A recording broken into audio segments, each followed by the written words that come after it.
Now let us discuss some numericals on gravitation and related concepts. Related concepts means acceleration due to gravity and weight. While studying this concept, we have already discussed few numericals.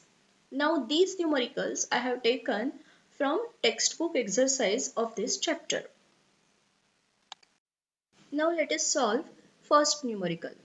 Calculate the force of gravitation between the earth and the sun given that mass of the earth 6 into 10 raised to 24 kg and that of the sun 2 into 10 raised to 30 kg.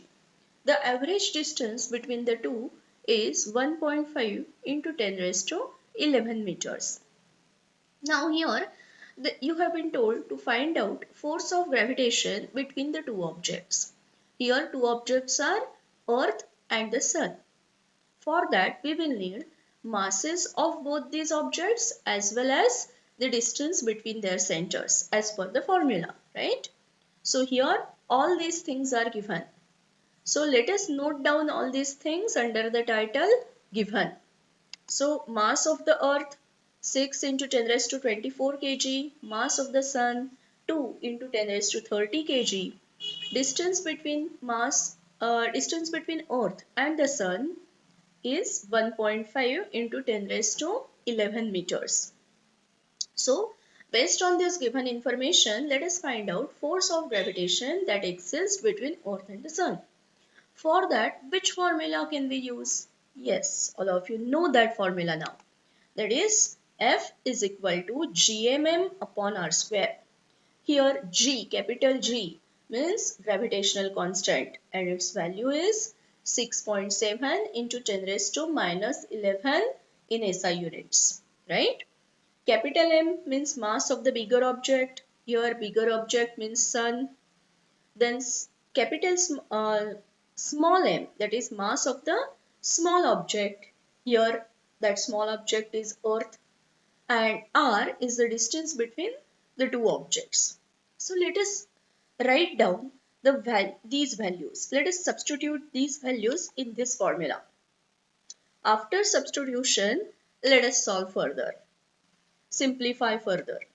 After that, after solving everything, you will get final answer, that is 3.56 into 10 raised to 22, and this is the force, right? This number indicates the force of gravitation that exists between the earth and the sun. So its unit, SI unit, is newtons. So without fail, write down the units. When you have been given mass between the two objects, mass of the two objects and the distance between their centers, it is not at all difficult to calculate the force of gravitation, right? Because all these things are given here, you have to merely substitute and get the answer. Only the calculation part is little difficult. Then here you will have to deal with first indices of 10, right? First solve that and then nothing is difficult. Just take care your calculations will not go wrong. Now the second numerical. A ball thrown up vertically returns to a thrower after 6 seconds. This is the information given to you. Based on that, you are supposed to find out three things. Which are the three things? First, the velocity with which it was thrown up. Second, maximum height it reaches. And the third, its position after 4 seconds. So let us first note down all the given things. So read the first line. A ball thrown up vertically returns to a thrower after 6 seconds. That means for going up it must have taken 3 seconds and for coming down it must have taken 3 seconds because time for going up and time for coming down is the same. So let us write down that. Now when object is thrown vertically upwards, it has some starting velocity, that is u, but we don't know that right now. We are supposed to find out that. When object goes up, its final velocity becomes 0. All of you know, right? Its velocity goes on decreasing and a moment comes when its velocity becomes 0, right? So for a moment, object is standstill and then it starts its downward journey. So when object comes down, its initial velocity is 0, right? Okay. So one more thing is indirectly given to you here is acceleration due to gravity. Right now, object is in the air and its motion is facilitated or caused due to gravitational force. So obviously, acceleration produced in the object is also because of gravitational force. And all of you know, on the surface of the earth or near to the surface of the earth, acceleration due to gravity is considered to be 9.8 meter per second square. And when object goes up, its velocity decreases. So here acceleration due to gravity is negative when object goes up. That is 9.8 meter per second square. And when object comes down, its velocity increases. Final velocity is more than initial velocity. That's why acceleration due to gravity while coming down is positive. That is positive 9.8 meter per second square. Right? So all these things are given. Now let us solve all the three sub questions here one by one. First, let us find out velocity with which it was thrown. That means its initial velocity, that is u. Which kinematical equation will you use? V is given, G or A is given, and time is given. Only u is unknown. Yes, then in that case we will use first kinematic equation, that is V is equal to u plus gt. Let us substitute all the given quantities. Solve it further. After solving it further, you will come to know object was thrown or ball was thrown with the velocity of 29.4 meter per second. Okay, so its initial velocity was 29.4 meter per second. The next thing to be calculated is maximum height it reaches. That means here we are supposed to find out displacement shown by the object. Now which formula we can use here? S is equal to ut plus half at square, because all the given quantities are there to find out displacement. So u is here 29.4, t is 3 seconds, right? And acceleration due to gravity is 9.8, negative 9.8 since object is going upwards, right? And t is 3 seconds. You people know that. So after solving all this, you will get distance covered by the object is 44.1 meters. Okay. So the maximum height the ball reaches is 44.1 meters. Now the third thing that is to be calculated. Let us read that first. What is it? Its position after 4 seconds. That means where the ball will be after 4 seconds. Exactly at what position it will be from the ground after 4 seconds. All of you know where the ball will be after 3 seconds, right?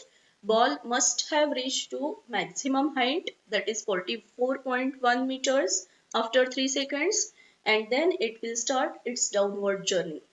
So when the ball starts its downward journey, after 1 second, we are supposed to find out where it will be. Right? Because they have told you to find out its position after 4 seconds. We know its position after 3 seconds. So let us find out now position of the object after 4th second. So object starts its downward journey, and after starting downward journey in 1 second, how much distance it has covered? For that also we will use the same kinematic equation, S is equal to ut plus half at square.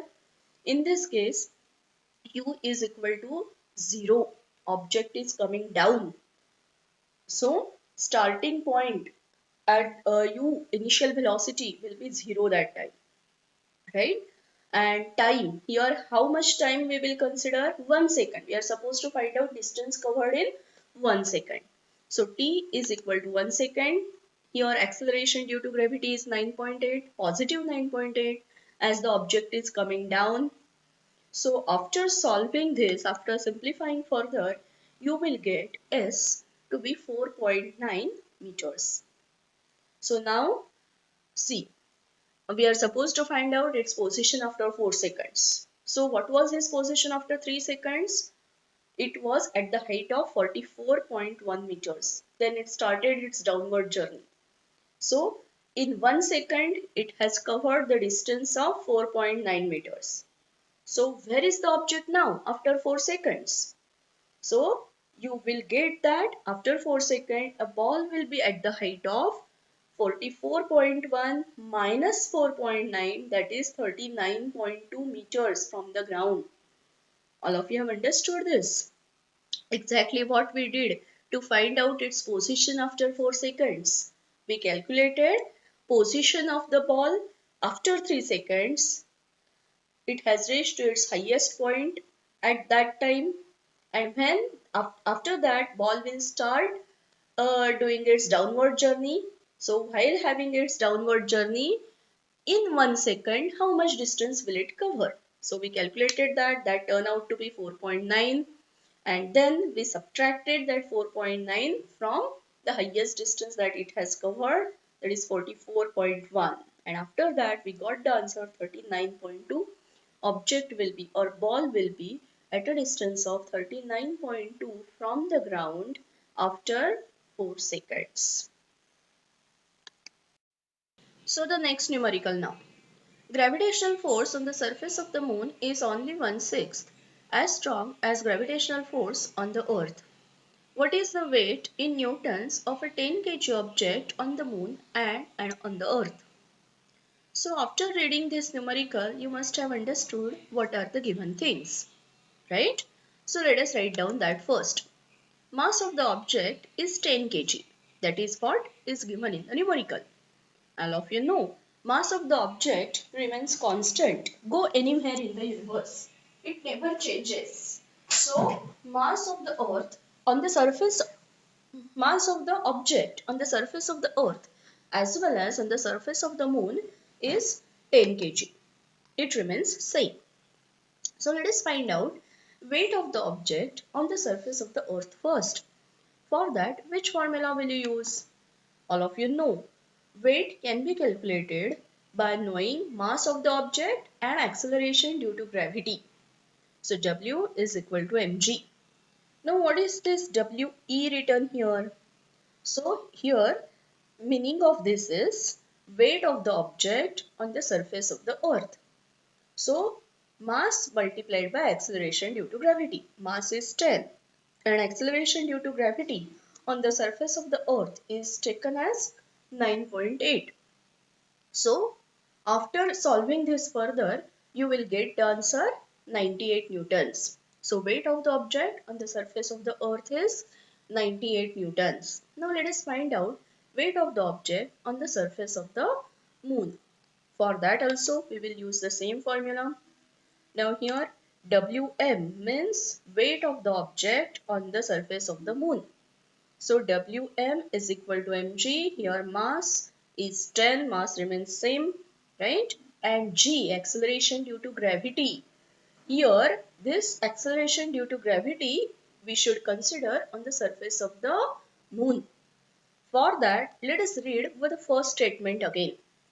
Gravitational force on the surface of the moon is only 1/6 as strong as gravitational force on the earth. So obviously, if gravitational force is 1/6 on the moon as compared to earth, then acceleration due to gravity will also be 1/6 on the surface of the moon as compared to earth, right? So what we have written next here, see, mg. W is equal to mg is the formula to find out weight of the object. So m means mass of the object, g acceleration due to gravity of the earth that is known to us, that is 9.8, and as per this first statement we are supposed to multiply 9.8 by 1 upon 6. Why? Because acceleration due to gravity on the surface of the moon will be 1/6 as compared to earth, because gravitational force on the surface of the moon is only 1/6 as compared to gravitational force on the earth, right? So after solving all this, we will get the answer 16.63 newtons. That is the weight of the object on the surface of the moon. So again we have seen the same thing. Mass of the object remains same everywhere, but weight of the object keeps on changing from place to place because it depends upon acceleration due to gravity on that particular place.